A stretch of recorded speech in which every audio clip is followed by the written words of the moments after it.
இலங்கை ரெண்டு பக்கம் சாஞ்சி இங்கால பக்கமானு தெரியாம தள்ளாடுறத பார்க்கக்கூடியதாக இருக்கு. காரணம், ஒரு பக்கம் லாபம், ஒரு பக்கம் நட்டம்.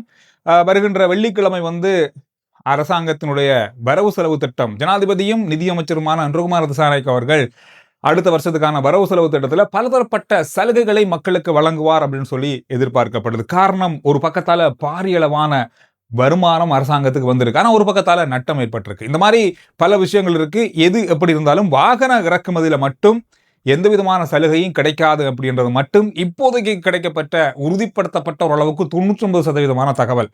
அந்த மாதிரி ஒரு விஷயத்தை நீங்க பார்க்கலாம். வாகன விலை குறையுமா, இல்ல வாகனத்துக்கு ஏதாவது டாக்ஸ் குறைப்பாங்கன்னு நீங்க எதிர்பார்த்தீங்கன்னா நடக்காது. அதுல மாற்றமே கிடையாது. ஆனா மக்களுக்கு உணவு சம்பந்தமான அபிவிருத்தி, அதாவது பொருளாதாரம் சம்பந்தமான, அதாவது ஏதோ ஒரு வகையில ஏதோ ஒரு நிவாரணம் அல்லது ஏதோ ஒரு வரி குறைப்பு, இந்த மாதிரி ஒரு விஷயம், சலுகை இந்த வரவு செலவு திட்டத்தில் இருக்கும் அப்படின்னு சொல்லப்படுது.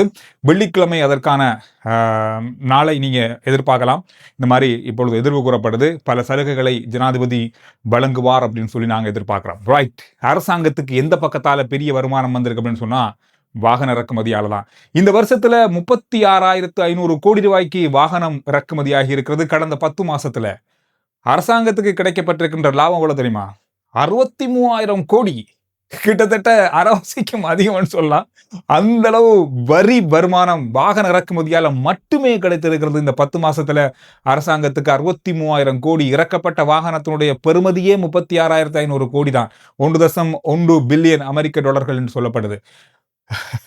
பெரிய அளவான வரியும் பெரிய அளவான லாபமும் அரசாங்கத்துக்கு கிடைக்கப்பட்டிருக்கிறது. இந்த வருமானத்தை அடுத்த வருஷமும் அரசாங்கம் எதிர்பார்க்கிறது அப்படின்றதுக்காக இந்த வரியில எந்த குறைப்பையும் கொண்டு வர மாட்டாங்க அப்படின்றது மட்டும்தான் இப்போது இருக்கிற கிடைக்கப்பட்ட தகவல். எத்தனை வாகனங்கள் அப்படின்னு பார்க்கும்போது 2.5 லட்சம் வாகனங்கள் இறக்குமதியாகி இருக்கு அப்படின்னு சுங்க திணைக்களத்திலிருந்து கிடைக்கப்பட்ட தகவல் சொல்லுது. இதுல 1,42,000 மோட்டார் சைக்கிள்கள் தான் அதிகம்.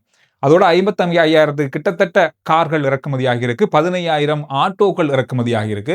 அதிகம் மோட்டார் சைக்கிள் தான். ஏன், ஒரு காலத்துல நாங்க கார் வாங்கின காசுக்கு இப்ப பைக் தான் வாங்குறோம் அப்படின்னு தான் பல பேருடைய கருத்து. அந்த மாதிரி பைக் தான் அதிகமா இந்த முறையும் விற்பனை ஆகிருக்கு, இறக்குமதியும் ஆகப்பட்டிருக்கு. சரி, எந்த பக்கம் அரசாங்கத்துக்கு நட்டம் ஏற்பட்டிருக்கு அப்படின்னு பார்த்தா அரச செலவீனம் அதிகரித்திருக்குன்னு சொல்றாங்க. எப்படி அதிகரிக்கும் என்று தெரியாது. காரணம், கடந்த கால அரசாங்கங்கள் மாதிரி தேவையில்லாம செலவினங்கள் செய்யல, ஊழல் இல்ல, தேவையில்லாத வாகன செலவு இல்ல, பிளைட் செலவு இல்ல, ஏகப்பட்ட இடத்துல நிறைய கட்டுப்பாடுகள் விதித்தாங்க, நிறைய காசை மிச்சப்படுத்தினாங்க. ஆனா அப்படி இருந்தும் அரசு செலவினம் அதிகரித்திருக்குது அப்படின்றது ஆச்சரியப்படக்கூடிய ஒரு விஷயமாகவே இருக்கு.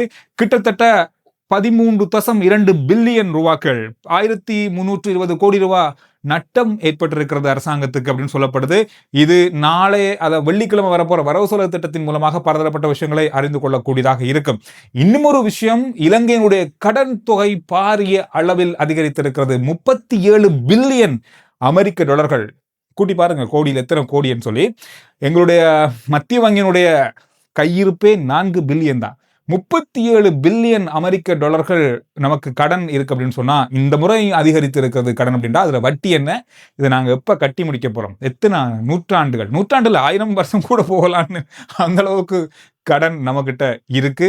2028 இருந்து நாங்க கடன் கட்ட ஆரம்பிக்க போறோம். அதுக்கு பிறகு நம்மளுடைய நிலைமை எப்படி இருக்க போகுது, இந்த மாதிரி பல விஷயங்கள் இருக்கு. சரி, அடுத்த வருஷம் அரசாங்கம் எவ்வளவு வருமானத்தை எதிர்பார்க்கிறாங்க அப்படின்னு சொல்லி நீங்க தெரிஞ்சுக்கணும்னு ஆசைப்பட்டீங்கன்னா கேளுங்க. எவ்வளவு வரி அதிகரிக்க போகுது அப்படின்றதையும் நீங்களே ஊகிச்சு கொள்ளுங்க. 4,60,000 கோடி வரி வருமானத்தை வருகின்ற வருஷத்துல அரசாங்கம் எதிர்பார்க்கிறாங்க. இந்த வருஷத்தை விட 60,000 கோடி அதிகமாக எதிர்பார்க்கிறது அரசாங்கம் வரி வருமானமாக. இன்னொரு திட்டம் ஒன்று கொண்டு வர போறாங்க. வரி கட்டாம ஒளிஞ்சிருக்கவங்களை கண்டுபிடிக்கிறதுக்கான ஒரு புதிய செயல் திட்டம் ஒன்று இப்பொழுது விரைவில் அறிமுகமாக இருக்கிறது. இதனால பலர் வரி கட்டாம இருக்கிறவங்க சிக்கல்ல மாட்ட போறாங்க அப்படின்றது மட்டும் நிச்சயம். காரணம், 4,60,000 கோடி வரி வருமானத்தை அரசாங்கம் அடுத்த முறை எதிர்பார்க்கிறாங்க. IMF அப்படித்தான் சொல்லியிருக்காங்க. இதை விட அதிகமாக கேட்டாங்க, பரவாயில்ல இதோட நிப்பாட்டினாங்களே.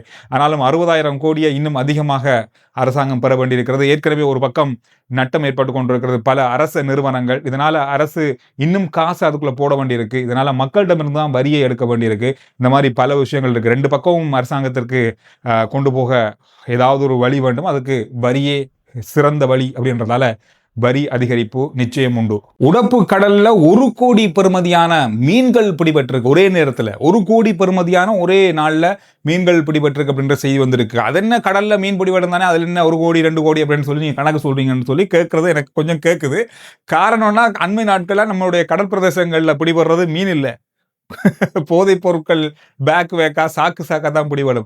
இந்த மீன்கள் கொஞ்சம் அதிகம் பிடிபட்டதால இது ஒரு சிறப்பு செய்தியாக வெளிவந்திருக்கு. அவ்வளவுதான். லஞ்ச ஊழல் ஆணைக்குழுவால ஒரு செயல் திட்டம், முதல்ல நான் சொன்ன மாதிரி வரி கட்டாதவங்களை கண்டுபிடிக்கிறதுக்கான ஒரு செயல் திட்டம். அதோட இன்னும் ஒரு முக்கியமான விஷயம், அரசு திணைக்களங்கள் இருக்கிற முக்கியமான அதிகாரிகளுடைய சொத்து விவரங்கள் தொடர்பான விசாரணைகளை ஆரம்பிக்கிறாங்க. முக்கியமா போலீஸ், முப்படை, சிறைச்சாலைகள் திணைக்களம், அதோட குடிவரவு குடியகழ்வு திணைக்களம், அதோட சுங்க திணைக்களம், இவங்க இருக்கிற முக்கியமான அதிகாரிகளுடைய சொத்துக்கள் விவரங்கள் இப்பொழுது திரட்டப்படுகிறது. சட்டவிரோதமான முறையில் இவங்க சொத்து சேர்த்திருந்தாங்கடா அதுக்கு அவங்க பதில் சொல்லணும். கடந்த நாட்கள் இந்த வெங்காய பிரச்சனை பெரிய அளவா இருக்கு. இந்த வெங்காயத்தினுடைய விலை சரியாக அரசாங்கம் நிர்ணயிக்கல, விவசாயிகளுக்கு சரியான விலையை கொடுத்து அதை கொள்வனவு செய்யல. இதனால வெங்காயங்கள் பெரிய அளவாக பாதிக்கப்படுகிறது, அழுகும் நிலையை நோக்கி செல்கிறது அப்படின்ற மாதிரி நாங்கள் செய்திகள் பார்த்தோம். இது எவ்வளவு கிலோ அழுகி இருக்கு அப்படின்ற செய்தி வந்திருக்கு. 1,00,000 கிலோ வெங்காயங்கள் பழுதடைந்திருப்பதாக கவலை வெளியிடப்பட்டிருக்கிறது. விவசாயிகளுக்கு இந்த வெங்காயத்தை வாங்குறதுக்கு அல்லது அவங்கள்ட்ட இருந்து சரியான விலைக்கு வாங்குறதுக்கு எந்த நிறுவனங்களும் பெரிய அளவா இல்லை. சதோச நிறுவனம் அளந்துதான் வாங்குற அந்த மாதிரியான பலதரப்பட்ட சிக்கல்கள் இருக்கிறதால இந்த வெங்காயங்களுடைய விலையும் பாரியளவா வீழ்ச்சி அடையுது, விவசாயிகளும் பாரியளவா பாதிக்கப்படுறாங்க. நாளுக்கு நாள் கிலோ கணக்கான வெங்காயங்கள் அழுகுகிறது அப்படின்ற கவலை வெளியிடப்பட்டிருக்கிறது. 1,00,000 கிலோ அப்படின்றது சும்மா இல்ல, பெரிய அளவான தொகை. அரிசி தட்டுப்பாடு இருந்தது. கீரி சம்பா அரிசி கடந்த நாட்கள்ல எங்கேயுமே சந்தையில நீங்க பார்த்திருக்க மாட்டீங்க. இப்ப அதுக்கு பதிலா வந்த பொன்னி கீரி சம்பா அரிசியை இறக்குமதி செஞ்சிருக்காங்க வெளிநாட்டுல இருந்து. 11,000 மெட்ரிக் டன் அரிசி சந்தையில விடப்பட்டிருப்பதாக சொல்லப்பட்டிருக்கு. நேற்று நாம பார்த்தோம் ஒரு பாரிய அளவான போதைப் பொருள், 350 கிலோகிராம் போதைப் பொருள், 500 கோடி பெறுமதியான போதைப் பொருள் பிடிபட்டிருந்தது. இந்த போதைப் பொருட்களை கடத்தி வந்தவர்கள் பிடிபட்டிருந்தாங்க. இது பாகிஸ்தான்ல இருந்து கொண்டு வரப்பட்டதாக சொல்லப்படுது. இதுல இன்னும் ஒரு ஆச்சரியமான விஷயம் என்ன சொன்னா, இங்க இருக்கிற மிக முக்கியமான அதாவது வியாபாரம் செய்யற பலர் இதோடு தொடர்புபட்டிருக்கிறதாக முதல் கட்ட விசாரணைகள்னு தெரிய வருது. யாருன்னு தெரியல. வருகின்ற நாட்கள் அவங்களுடைய பேரும் வரும், அவங்களும் கைது செய்யப்படக்கூடிய வாய்ப்புகள் இருப்பதாக எதிர்பார்க்கப்படுது. எனவே நீங்க என்ன நினைக்கிறீங்க? இந்த வரவு செலவு திட்டத்துல என்ன மாதிரியான சலுகைகள் மக்களுக்கு கொடுக்கப்பட வேண்டும், கொடுக்கப்பட்டா நல்லா இருக்கும், எந்த விஷயத்துல வரி குறைப்பு ஏற்படுத்தப்பட வேண்டும், என்னத்துக்கு விலை குறைக்கப்படணும் அப்படின்றதெல்லாம் கருத்துக்களை சொல்லுங்க. அடுத்த வீடியோல நான் உங்களை சந்திக்கிறேன்.